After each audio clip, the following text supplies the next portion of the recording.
Meus irmãos, boa tarde, bom dia, boa noite. Vamos dar continuidade aqui à nossa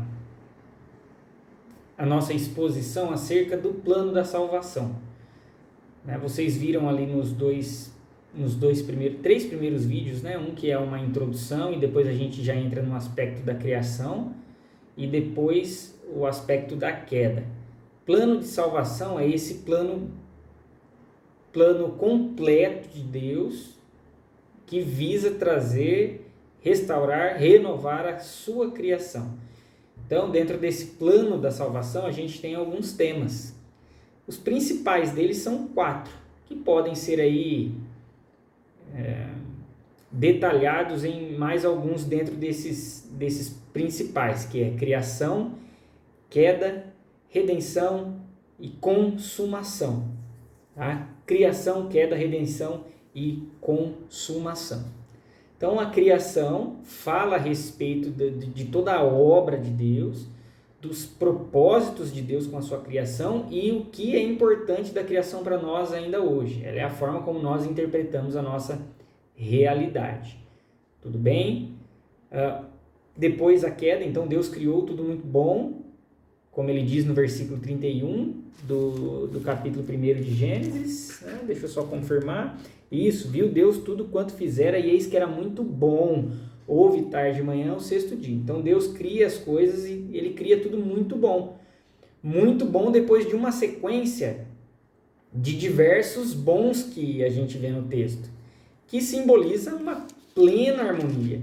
Então, por exemplo, quando Deus lá, ele fala haja luz, diz lá no versículo 4, né? E viu Deus que a luz era boa. E aí depois, lá no versículo 10, e viu Deus que isso era bom. Depois no versículo 12, viu Deus que isso era bom. Versículo 18, e viu Deus que isso era bom. Versículo 21, e viu Deus que isso era bom. Versículo 25, e viu Deus que isso era bom. E aí depois chega lá no 31, e viu Deus tudo quanto fizera, e eis que era muito bom. Então há uma repetição de 6 expressões tov, no hebraico, bom, para uma 7ª superlativa, muito bom, que simboliza essa é a característica da poesia hebraica, né? A repetição 7 vezes indica uma completude. Então, era algo de fato maravilhosa a criação, maravilhosa. Mas o que acontece em seguida ali é o advento da queda, tá? Da desobediência, da desconexão do homem e da mulher para com Deus. E qual foi o grande pecado aqui? O grande pecado aqui não foi comer do fruto. O comer do fruto foi uma consequência do pecado que já nasceu, cresceu, tomou conta dos corações de Adão e Eva, quando eles foram seduzidos pela serpente. Quando ela disse, no momento em que vocês comerem do fruto do conhecimento do mal, serão como Deus. Olha aqui está o grande pecado. Eles quiseram, Adão e Eva almejaram ser como Deus. E aí tem toda a realidade da queda, onde aquilo que era muito bom entra em caos novamente. Aquilo que era caos no início de tudo, Deus deu ordem. Essa ordem foi corrompida novamente pela humanidade e veio caos novamente. Então a gente finalizou ali. Mas esse não é o fim da história. Deus não deixa com que isso seja a grande palavra final dessa história. Pelo contrário, Deus ele vem em direção ao homem, pecador agora, que tem essa natureza desconectada dele, para redimi-lo, para restaurá-lo. E desde o começo, Deus já deu indícios de que ele faria isso com o homem e com a mulher. Por exemplo, quando a gente olha para Gênesis capítulo 3, no versículo 15, ali quando Deus está proferindo as séries de maldições por conta da realidade do pecado, ele vai dizer assim, porém inimizade entre ti e a mulher, ele está falando para a serpente, né? que a Apocalipse lá na frente vai dizer que essa serpente era a própria personificação de Satanás, né? Mas quando Deus está falando para a serpente aqui, ó, porém inimizade entre ti e a mulher, entre a tua descendência e o seu descendente, este te ferirá a cabeça, e tu lhe ferirás o calcanhar. Muitos chamam isso aqui de proto-evangelho, o primeiro anúncio de evangelho. Mas, na verdade, o anúncio do evangelho vem desde o primeiro versículo do primeiro capítulo de Gênesis, né? Deste primeiro versículo até o último, lá em Apocalipse, há evangelho. Mas eles chamam esse versículo de proto-evangelho, o primeiro texto explícito acerca daquilo que Jesus fará. Então, quando diz que o descendente da mulher pisará na cabeça do descendente da serpente, é aquilo que Jesus Cristo realiza. Quando ele acaba com Satanás, quando ele acaba com as hostes malignas na sua morte e na sua ressurreição. Tá? Então aqui já tem um olhar redentivo, um olhar redentor, já tem a esperança. E aqui Deus está proferindo as maldições para o homem, para a mulher, para a terra, para a serpente, por conta do que aconteceu, deles se desconectarem, Adão e Eva, quererem ser como Deus. Mas aqui já Deus começa a mostrar que não vai ser o fim de todas as coisas, e que ele, num momento oportuno, ele destruirá o mal. Então, isso é a redenção. A redenção nada mais é do que Deus vindo em direção à sua criação e propondo restauração. Por exemplo, um outro exemplo, quando Deus expulsa Adão e Eva do jardim, pode parecer um castigo? Pode ter aspectos de castigo? Sim, mas há uma grande expressão de graça aqui. Olha só, lembremos-nos que Adão e Eva no jardim, eles desfrutam de duas grandes árvores que estão no centro do jardim.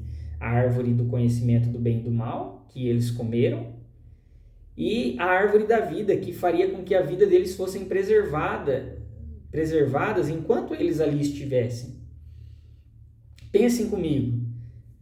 Agora eles estão desconectados da presença de Deus. Eles se rebelaram contra o Senhor.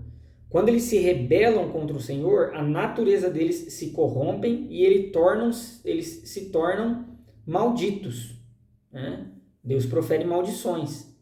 Se eles continuassem no jardim, eles estariam desfrutando da árvore da vida e eles estariam eternamente em maldição, por conta da condição na qual eles se encontram agora.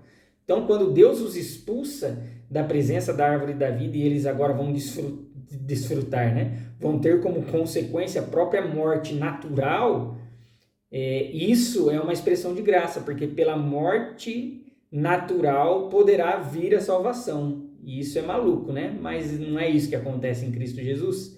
Cristo, por meio da morte natural, leva as consequências e os efeitos de toda e qualquer morte, tanto natural quanto espiritual, que nos atinge com ele, e na sua ressurreição nós ganhamos vida. Então a expulsão do jardim é uma forma de não deixar com que o homem esteja em eterna maldição. Então é redenção. Então Deus propõe redenção desde o início. Quando a gente caminha aqui em Gênesis, então a gente viu redenção aqui no capítulo 3º, a gente viu redenção quando Deus profere as maldições, quando Deus expulsa do jardim, tudo aquilo que parece mais um castigo, na verdade é ato benevolente de Deus para que ele depois venha e faça a restauração de todas essas coisas. Mas aí a gente olha, por exemplo, para Abel e Caim também, a partir do capítulo 4º de Gênesis.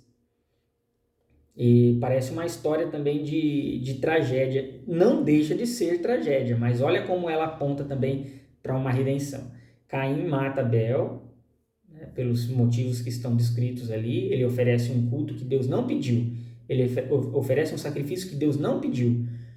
Quando o homem e a mulher se rebelam, é necessário que haja sangue para que seja aplacada a ira do Senhor e os pecados encobertos. Por isso que quando Deus formaliza a sua lei lá em Moisés, lá na frente, existem os sacrifícios de expiação, que os homens matam animais para que o sangue do animal aplaque a ira de Deus e os pecados sejam encobertos. E isso aponta lá para Jesus. mas é um pouquinho mais para frente. Mas, de fato, desde que houve o pecado, o que Deus exigiu como forma de aplacar essa sua ira e que o homem não fosse exterminado de uma vez por todas era o derramamento de sangue. Por isso que quando o homem e a mulher são expulsos do jardim, ali já Deus dá vestimentas para eles, vestimentas de peles de animais. Então Deus teve que matar um animal para cobrir o homem e a mulher. Olha só como Deus ele é redentor. Olha como aquilo que parece castigo, na verdade, é um alcance de graça. O homem e a mulher nus em sua vergonha, como se Deus estivesse de fato cobrindo seus pecados. Deus mata um animal, que nós não sabemos qual animal que é, mas o fato de cobri-los com peles de animais significa que Deus derramou o sangue para que o homem e a mulher fossem encobertos de sua vergonha, de seu pecado. Tá? Então o culto que Deus pediu, o sacrifício que Deus pediu, a oferta que Deus pediu era pelo derramamento de sangue. Abel dá o derramamento de sangue, Abel dá o dízimo ali que diz do seu gado, da sua criação.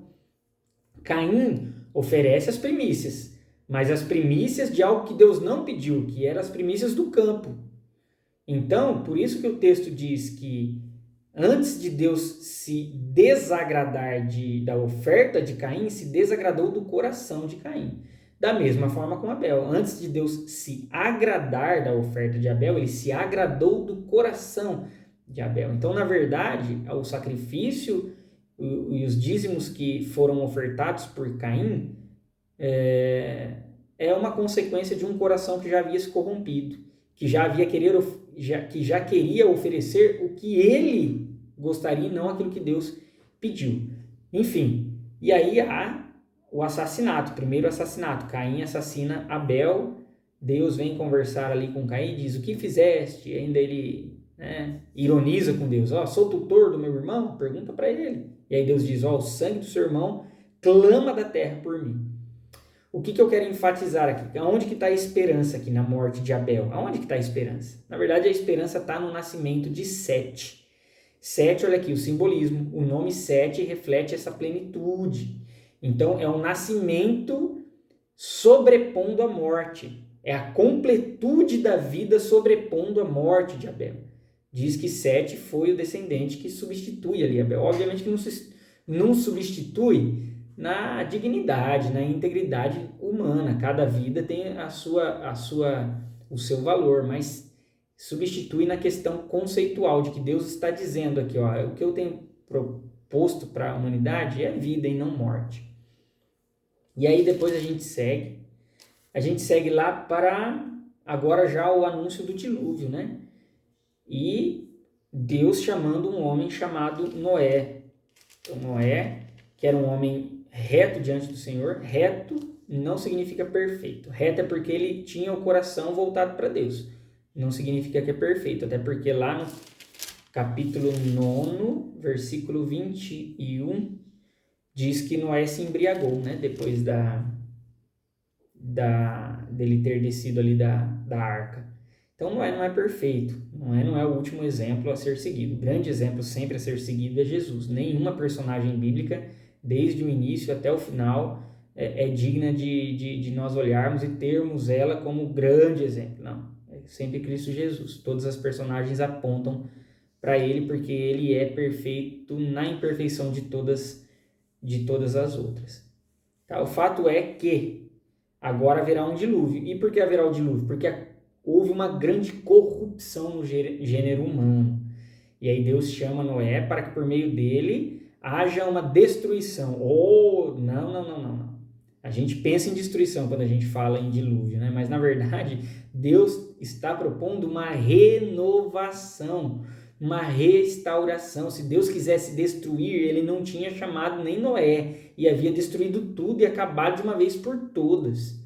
Mas por meio de Noé e da sua família, né, dos seus 3 filhos, suas 3 noras, sua esposa, e o ato dele colocarem os animaizinhos lá na arca, significa que Deus está preservando a sua criação, porque ao final do dilúvio, quando eles descerem, eles poderão começar a povoar novamente a terra. Então, olha só como o dilúvio é antes uma narrativa de graça do que destruição, tá bom? Aí a gente segue e nós chegamos aqui em Babel, depois da narrativa de Noé, fala dos descendentes dos filhos de Noé, e nós chegamos na Torre de Babel, que é uma narrativa que expressa a grande rebeldia do homem. Veja como essa tônica ela segue desde o começo. Deus propõe restauração e a humanidade propõe destruição. Deus propõe restauração, a humanidade propõe destruição. Então, o mundo estava em caos. Primeiros versículos de Gênesis capítulo 1. Deus coloca a ordem com a criação, tudo muito bom, tudo muito bem equilibrado e harmonioso. Adão e Eva caem, trazem destruição. Deus promove restauração. Caim promove destruição. Deus promove restauração. A humanidade promove destruição. Deus, por meio de Noé, promove restauração. Agora, novamente em Babel, é a humanidade querendo por si só promover destruição. Então, olha como essa tônica ela permanece, principalmente aí até esse capítulo 11, onde Deus está promovendo constantes expressões de graça e de amor, enquanto a humanidade permanece se voltando constantemente contra ele. Então a gente tem a narrativa da Torre de Babel. E aonde que está a expressão de graça na narrativa da Torre de Babel?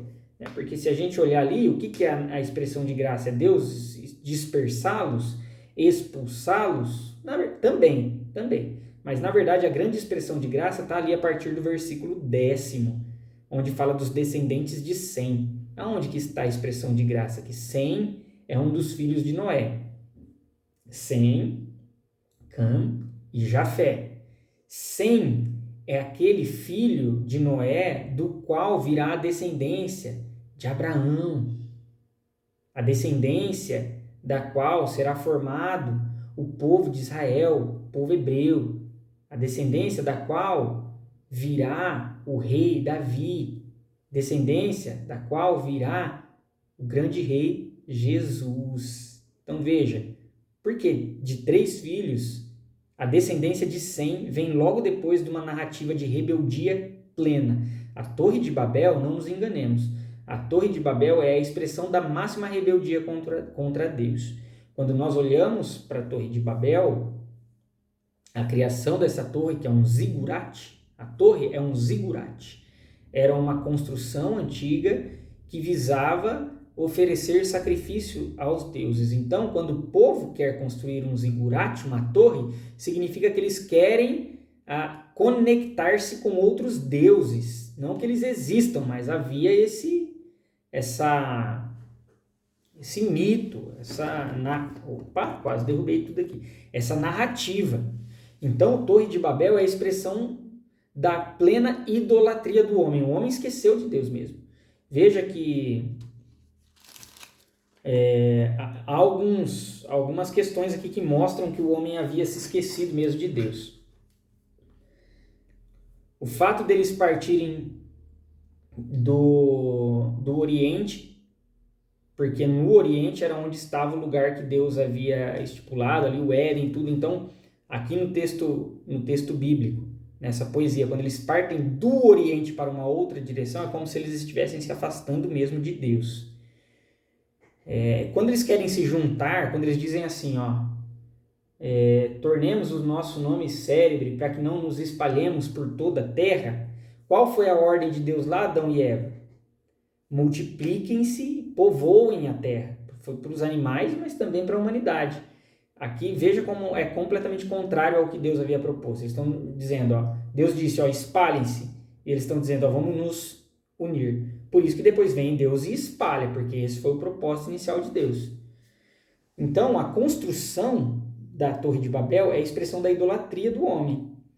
Então, quando Deus vem, dispersa, espalha, Deus está promovendo a continuidade do seu plano inicial. E quando vem não é a genealogia, eu ia dizer cronologia, a genealogia de Sem, O texto quer nos mostrar que depois da realidade de rebeldia virá esperança, porque é da descendência de Sem que vem Abraão, que vem Davi, que vem Jesus Cristo, lá o grande clímax da redenção. Então veja como o autor aqui em Gênesis ele vai mostrando que Deus sempre vai propondo restauração, enquanto a humanidade vai sempre tentando se desviar daquilo que Deus propõe. Olha como que a redenção, olha como que Deus é gracioso, é maravilhoso, e ele daqui em diante até Apocalipse, Deus sempre vem em direção ao homem. Na verdade, até Jesus Cristo, né? Jesus Cristo é o grande ápice de toda a redenção. Jesus Cristo é o grande clímax dessa narrativa da salvação. Tá? Mas a gente para por aqui. Aí essa proposta de redenção nós continuamos. Era importante eu trazer esses aspectos do primeiro capítulo de Gênesis até o capítulo 11 para a gente ver esse padrão que vai sendo construído.